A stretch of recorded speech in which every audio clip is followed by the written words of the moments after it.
This is the Late Round Podcast with your host, JJ Zacharisa.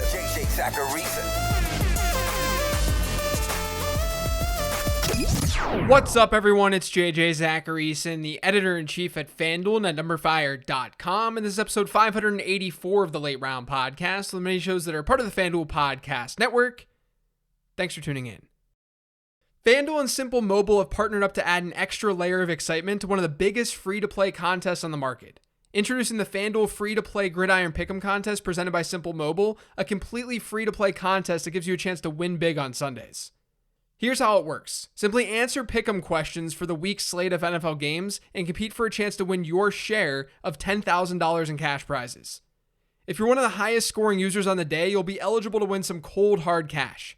Kickoff will be here before you know it, so head to fanduel.com/free/contest/gridironpick'em and make your picks today. And skip the contracts with high-speed data, talk, and text on a powerful nationwide network with Simple Mobile. For more details, visit fanduel.com or download the FanDuel Fantasy app. Eligibility restrictions apply. Let's get to these transactions. Hold Elijah Moore. I think the term league-winning player or league winner gets loosely thrown around in the fantasy world. Every single week, there's a new league winner. And I'm not going to sit here and say that Elijah Moore is going to be a league-winning player. But I do think that he can help you win your league. Not single-handedly, but I think he can help. Up until week 11, Moore's peripherals weren't totally matching his production. And don't get me wrong, you guys know that I love Elijah Moore as a player. He was a 96th percentile wide receiver in my model. But he's now scored 10 or more PPR points in each of his last 5 games, despite seeing more than 16% of New York's targets in just one of those games. And that game happened in week 11. It happened this past week. Moore was targeted on 31.4% of Joe Flacco's targeted attempts. I think that spike in target share is pretty big. He also played his highest snap share of the season at 66.7%. So then you pair that with his production, you have to think that things are only going to get better. When talented players see the field more, when talented players are being targeted more, that's a good thing. And some of you might be listening to this right now, sitting there with Elijah Moore on your roster, thinking that you should sell him. That he's coming off this big performance, but he plays for the New York Jets. Not only is the offense not very good, but they don't have a quarterback. And yet, no one knows who the quarterback is going to be from here on out. It's like a week-to-week thing at this point. But if anything, I would buy Elijah Moore. The Jets have one of the best wide receiver schedules in the league from here on out. And that includes matchups against the Dolphins, a team that Moore just destroyed, the Jags, and the Buccaneers in the fantasy football playoffs. That's weeks 15, 16, and 17. And this is the reason that I still think that someone like Corey Davis is still a buy too. And you can get Corey Davis for next to nothing. But again, if anything, Elijah Moore is more of a buy than a sell. But if you have him, definitely hold him. Buy Chase Claypool. So if you look at the Steelers wide receivers right now, it's going to be tougher to buy Deontay Johnson after what he did against the Chargers on Sunday night. But this transaction does apply to Johnson as well. It just applies more so to Claypool because he's going to be easier to acquire. Claypool saw a little over 20% of Pittsburgh's targets in week 11. On the season, he has a target share per game of about 20%. So what he saw in week 11 was right in line with what he's seen this year. And look, there's no doubt that Claypool hasn't lived up to expectation this year. But according to my adjusted fantasy points allowed numbers, no group of wide receivers have faced a tougher schedule this season than the Pittsburgh Steelers wideouts. And from now through the end of the season, only 2 teams have better wide receiver schedules. So again, Johnson is the Steeler that you would want, but right now might be a good buy low moment for Chase Claypool. Add Cedric Wilson. Amari Cooper has COVID. CeeDee Lamb has a concussion. And the Cowboys have a short week because of their Thanksgiving Day game. So let's look at Cedric Wilson. Wilson didn't have that much usability when Michael Gallup was sidelined earlier this season. But this situation is not the same as that, because when Gallup was sidelined, CeeDee Lamb and Amari Cooper were healthy. They make up about 40% of Dallas's targets. And they could very easily, and they probably will be sidelined on Thanksgiving. So in that game against the Raiders, I think Cedric Wilson's going to operate as the Cowboys' number 2 wide receiver. He had a 17% target share against the Chiefs in week 11, and I wouldn't be that surprised if he saw like a 20% share on Thanksgiving. That can make him a decent play off the waiver wire. Sell Terry McLaurin. Terry McLaurin's one of the most underrated wide receivers in football, period. He's so good. And in week 11, he had one of his best outings of the season. He caught 5 of his 7 targets for over 100 yards and a touchdown. And his 35% target share against Carolina was his second highest single game share of the season. It would be stupid for me to sit here and say that Terry McLaurin's bad or something. That's not what I'm saying. He's still going to produce. This transaction is about the fantasy playoffs. Washington's going to take on divisional rivals Philadelphia and Dallas in weeks 15, 16, and 17. They get Philadelphia twice. And that's not great news for Terry McLaurin. Dallas has been the 18th best opponent for wide receivers when looking at adjusted fantasy points allowed, and they've shut down some top receivers this year. Mike Evans was the wide receiver 79 in weekly scoring against them in week 1. Keenan Allen was just a wide receiver 3 against them. Justin Jefferson was the wide receiver 75 in week 8. They haven't been flawless, but it's not an easy matchup. And then there's Philadelphia, who has Darius Slay. The Eagles have been exceptional against wide receivers this season. They've allowed just 3 top 20 performances all year long. And the 3 wide receivers to hit top 20 were Antonio Brown, Tyreek Hill, and Keenan Allen. When looking at adjusted fantasy points allowed, Philly is the 3rd toughest matchup for opposing wide receivers. So if you're looking forward to the playoffs with Terry McLaurin, this is at least something to consider, especially because he's coming off that big day. You might be able to sell him even higher now.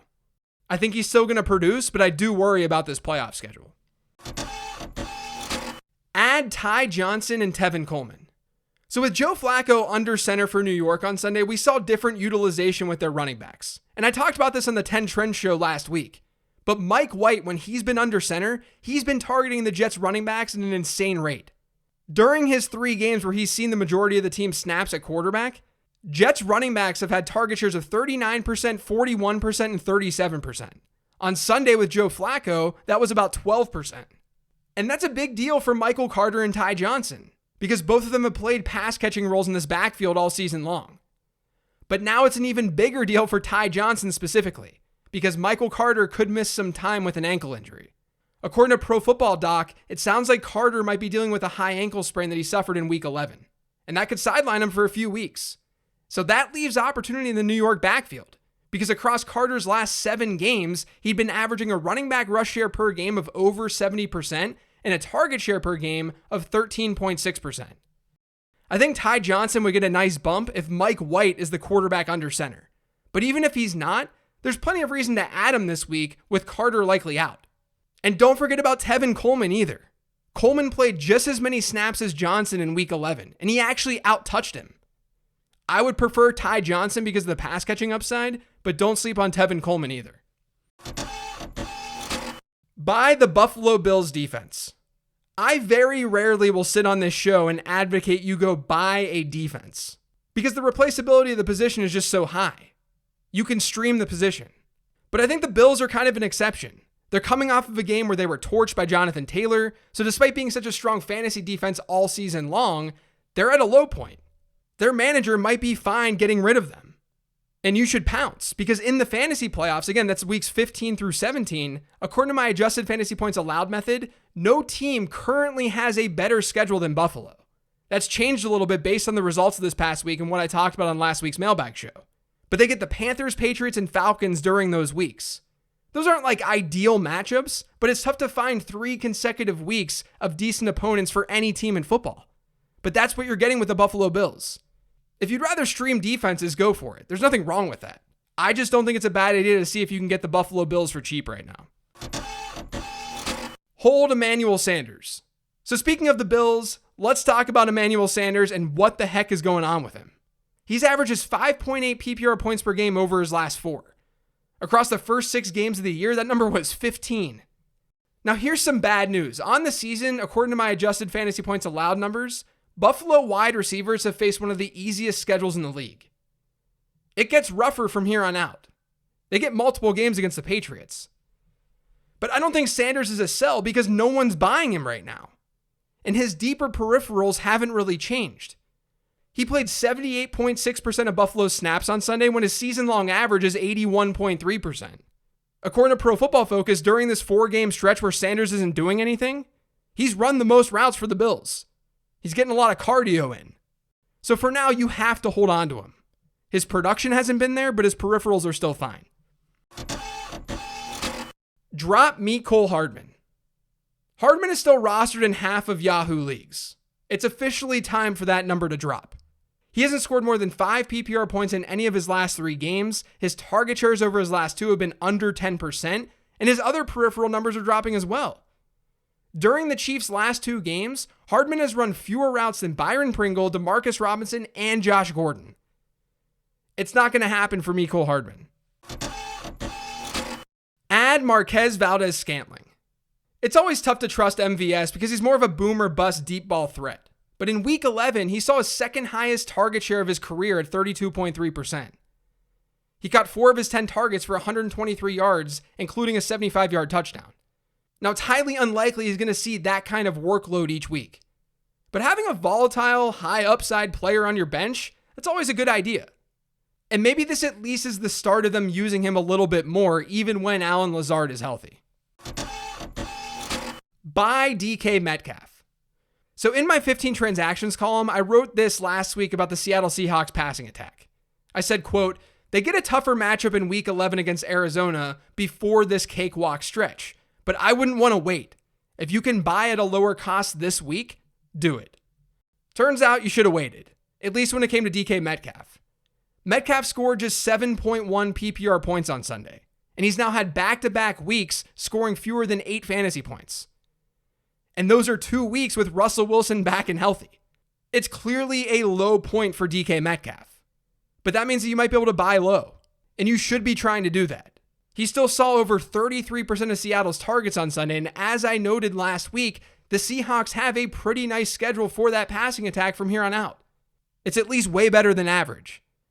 I do think that going after Metcalf is somewhat of a high variance move because the offense is just not performing very well right now. So maybe teams that are locked into the playoffs, you don't have to go and trade for DK Metcalf. But if you're needing to take a chance, if you're a fringe playoff team and you need that upside, I think Metcalf is a great buy right now. Add Nick Westbrook-Ikhine. So it was looking like Marcus Johnson was going to be the clear, obvious wide receiver 2 with Julio Jones banged up. And then Johnson went out on Sunday and he suffered a hamstring injury. And then A.J. Brown, he got hurt again. He hurt his chest. By process of elimination, Nick Westbrook-Ikhine is now in play. He actually hit 100 yards receiving on Sunday on 10 targets. And while his target share wasn't a very impressive 15.7%, he did tie for the second most routes run on that team according to PFF. So I think he's worth an add in moderate to deep leagues. And in super deep formats, you could look to Dez Fitzpatrick. Because of these injuries, he might be able to see a bigger role on the perimeter as well. Buy Kyle Pitts. So let's start with the bad news for Kyle Pitts. He hasn't scored more than 10 PPR points in a game in over a month. He's failed to reach 30 receiving yards in 2 of his last 4. And let's be honest, the Atlanta Falcons offense is mostly hot trash. But there is some good. Pitts has averaged a target share per game of almost 22% since week 3. And since that time, he's seen at least 5 targets in every game. And he's only scored once. That might seem like a bad thing, but it's tough for anyone to score a lot of fantasy points without finding the end zone. It also tells us that regression is probably coming. He should have more touchdowns than he does. He's only scored once this year when his yards to touchdowns conversion, the number of yards a tight end typically has per touchdown, it tells us that he should have closer to 4 or 5 touchdowns. And you could look at other expected touchdown models like the one that PFF has, and it says the same thing. It might not all come together this year. It's risky to go out and buy Kyle Pitts because the Atlanta Falcons offense just is not very good. But I think it's worth the gamble right now. Add Cam Newton. So the streaming options this week at quarterback aren't very strong. There's a lot of quarterbacks in that like 40% to 60% range over on Yahoo in terms of percent rostered. There's a lot of those quarterbacks that you can play, like Cam Newton. Cam Newton right now is rostered in about half of Yahoo leagues. And in his debut as starter this past week, he ran the ball 10 times, he had 46 yards on the ground, he scored a touchdown on the ground, and he had 180 yards passing and a pair of scores. Now, to be fair, the Panthers were facing the worst team in adjusted points allowed this season to quarterbacks, and that was Washington. So a big performance was maybe kind of expected, but this week they get Miami. Miami's been the 10th best opponent for opposing quarterbacks. So I think that Newton works this week as a streamer, but he still continues to have that season-long upside because of what he can do with his legs. Add Tyrod Taylor. If you need more of a traditional streamer this week, Taylor works. He only threw for 107 yards against Tennessee on Sunday, but the weather in that game was pretty sloppy. Fortunately, he did what he does best for fantasy purposes. He gave us some juice with his legs. He found the end zone twice on the ground, and he ran the ball 6 times for 28 yards. That resulted in a low-end QB1 performance. This week, he gets the Jets. The Jets defense has allowed at least 17.5 fantasy points to their opponents' quarterbacks in every game since week 3. Add the Chicago Bears defense. So Chicago's defense has been a top 10 defense in back-to-back weeks in fantasy football. And that was after facing much, much better competition than what they're going to face in week 12. On Thanksgiving, the Bears get the Lions. And Detroit's probably going to be starting Tim Boyle for a second straight week. And if you missed it in week 11, Boyle threw for just 77 yards and he had 2 interceptions. That was against the Browns. According to Number Fire's expected points model, Boyle had the worst expected points per dropback rate in the entire league this past week at minus 0.37. So with every Tim Boyle dropback, the Lions effectively lost 0.37 points. He was successful on just 30% of his throws. I can't stress this enough. That is horrifically bad. The Bears are 3.5-point road favorites with a low 41.5-point over-under according to FanDuel Sportsbook. They work as a streamer. The 16th transaction this week that you can't get in my 15 transactions column over on numberfire.com is to sell or hold Myles Gaskin. I don't feel like amazingly strong about this transaction. And it's mostly because I'm a believer that volume trumps most things in fantasy football, whether that's situation or whether that's matchup. So take this with a grain of salt. I think this transaction is geared more towards people who have Gaskin, think they can sell high, and are looking forward to the playoffs. Especially if you're going to get a bye. Because Gaskin's coming off a big game where he scored 18.6 PPR points. It was the second highest total of the season. Over his last 3 games, he's averaged a running back rush share per game of 84% and a target share per game of 11%. Those are both very good numbers. But my hesitation and the reason that I'm bringing him up is because of the fantasy playoffs. Miami has the second worst running back schedule in terms of adjusted fantasy points allowed. In week 15, they get the Jets. That's good. Gaskin just beat them up. The problem is week 16 and 17. In week 16, they get the Saints, and week 17, it's the Titans. Those are 2 top 5 opponents against running backs. Again, volume drives the game, and Gaskin is seeing that volume. I'm just a little bit concerned about how he's going to perform in those 2 games. Maybe it's a little bit too specific, but if you can utilize the information to your advantage, that's a win. That's why I'm bringing him up. So he's either a hold or a sell for that reason. That's going to do it for today's show, though. Thanks to all of you for listening. If you've yet subscribed to the Late Round Podcast, make sure you are by searching for it pretty much anywhere podcasts can be found. And don't forget to follow me on Twitter @LateRoundQB. Thanks, everyone. I'll talk to you tomorrow with the weekly 10 Trend Show.